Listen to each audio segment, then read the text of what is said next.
അഖണ്ഡമണ്ഡലാകാരം വ്യാപ്തം യേന ചരാചരം തത്പദം ദർശിതം യേന തസ്മൈ ശ്രീ ഗുരവേ നമഃ.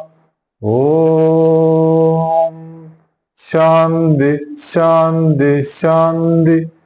ആചാര്യപാദങ്ങളിൽ വിനീത പ്രണാമം. എല്ലാ ആത്മജിജ്ഞാസുക്കൾക്കും എൻ്റെ കൂട്ടുകാർക്കും വിനീത നമസ്കാരം.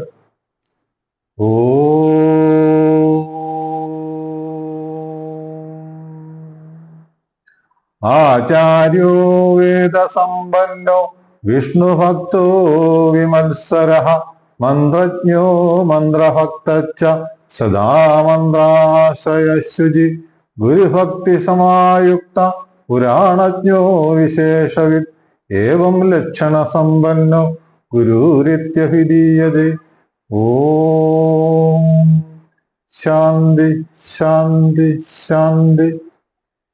പരബ്രഹ്മ സ്വരൂപനായ നാരായണ ഗുരു ദേവനും അതീതമായ ബ്രഹ്മസ്വരൂപമാണ് എന്ന് ഗുരു തന്നെ ആദേശിച്ചിട്ടുള്ള ഉപനിഷദുക്തി രഹസ്യം ഓർത്തിടണം എന്ന് ഗുരു പറഞ്ഞതിൻ്റെ അടിസ്ഥാനത്തിൽ നമ്മൾ ദ്വയോപനിഷത്തിന്റെ ആദ്യത്തെ മന്ത്രമാണ് ഞാൻ സ്വരിച്ചത്.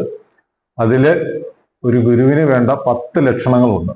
അതിലൊന്നാമത്തേതാണ് ആചാര്യൻ, വേദസമ്പന്നൻ, വിഷ്ണുഭക്തൻ, വിമത്സരൻ, മന്ത്രജ്ഞൻ, മന്ത്രഭക്തൻ, സദാ മന്ത്രത്തെ ആശ്രയിക്കുന്നവൻ, ശുചിത്വമുള്ളവൻ, ഗുരുഭക്തി ഉള്ളവൻ, പുരാണത്തിൽ അഗാധമായ അറിവുള്ളവനായിരിക്കണം ഗുരു എന്ന്. ആ ഗുരു എന്ന് പറയുന്നത് പരമമായ ഒരു പദമാണ്. മനുഷ്യന് എത്തിപ്പെടാൻ പറ്റുന്ന ഒരു പദമാണ് ഗുരു എന്ന പദം. അത് വളരെ വ്യക്തമായി കാട്ടിത്തന്നിട്ടുള്ളതാണ്. മാടനാശാന്റെയും കുട്ടിയമ്മയുടെയും മകനായി ജനിച്ച് നാണു തപസ്സിലൂടെ ഓരോ തലങ്ങളിലൂടെ അനുഭവിച്ചറിഞ്ഞ സത്യം 63ഓളം ജ്ഞാനാമൃതങ്ങളിലൂടെ രേഖപ്പെടുത്തി ആ ഗുരു എന്ന തത്വത്തിൽ നാരായണ ഗുരു എന്ന ഉണ്മയെ, ആ സത്യത്തെ ഗുരു തന്നെ സ്വയം ലേഖനം എഴുതി തന്നിട്ടുള്ള. അപ്പോ ഇതിലേതെങ്കിലും ഈ ലക്ഷണങ്ങളിൽ ഏതെങ്കിലും ഒരു ലക്ഷണം ഇല്ല എന്ന് പറയുന്നവരാണ് നാരായണ ഗുരുവിനെ ഗുരുദേവൻ എന്ന് വിളിക്കുന്നത്. ശങ്കരാചാര്യർ മത്സരബുദ്ധി ഉള്ളത് കൊണ്ടാണ് ശങ്കരൻ ആചാര്യനായി, ഗുരു ആയിരുന്നു പക്ഷെ ആചാര്യനായിപ്പോയി. ആ ആചാര്യ തലത്തിലേക്ക് മാറിപ്പോയി. ഒന്നാമത്തെ ലക്ഷണം മാത്രമേ ഉള്ളൂ ശങ്കരാചാര്യന്. പക്ഷെ ഗുരുവാണോ എന്ന് വെച്ചാൽ ഗുരുവാണ്, പക്ഷെ മത്സരബുദ്ധി ഉള്ളത് കൊണ്ടാണ്. അങ്ങനെ എല്ലാവരും തന്നെ എടുത്തു നോക്കിയുള്ളൂ. ഗുരു എന്ന പദത്തിന് അർഹതയുള്ളത് ആ തലത്തിലെത്തി സ്വയം ഉന്മ തിരിച്ചറിഞ്ഞ ലോകത്തെ ഏക ഗുരുവാണ് നാരായണൻ. ഈ നാരായണനും ആദിഗുരുവായ ശിവനും ദക്ഷിണാമൂർത്തിയും ഒന്ന് തന്നെയാണെന്നും കൃത്യമായി തന്നെ നമുക്ക് തെളിവോടുകൂടി ഗുരു തന്നിട്ടുണ്ട്. അതൊക്കെ അറിയണമെങ്കിൽ നമ്മൾ പഠിക്കണം, അതിനെ നല്ലവണ്ണം പഠിക്കണം. അതിനുവേണ്ടി ഞങ്ങളൊരു 10,800ഓളം കുടുംബാംഗങ്ങൾ ആഴ്ചയിൽ 16 ക്ലാസ് വെച്ച് നടത്തുന്നു. ഓൺലൈനിൽ 16 ക്ലാസ് വെച്ച് നിങ്ങൾ എവിടെയാണോ ഇരിക്കുന്ന അവിടെ ഈ ബ്രഹ്മവിദ്യ എത്തിച്ചുകൊണ്ട് 16ഓളം ക്ലാസ്സുകൾ ഒരാചാര്യൻ.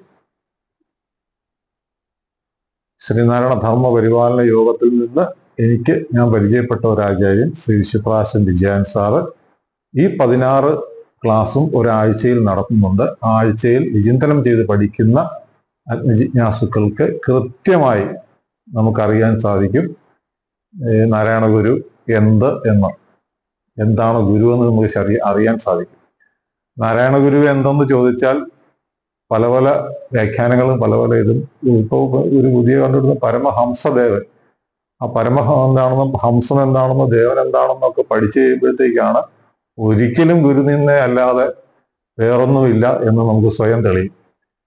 നാരായണ ഗുരു എന്ന പരമസത്യത്തെ നമ്മൾ മാറ്റി പറയുമ്പോൾ അത് ഗുരുനിന്ന് തന്നെയാണ്. നമുക്ക് അടുത്ത ദിവസം ഇതിന്റെ ബാക്കി പരിചിന്തനം ചെയ്യാം. ഗുരുവും തത്സത്ത്.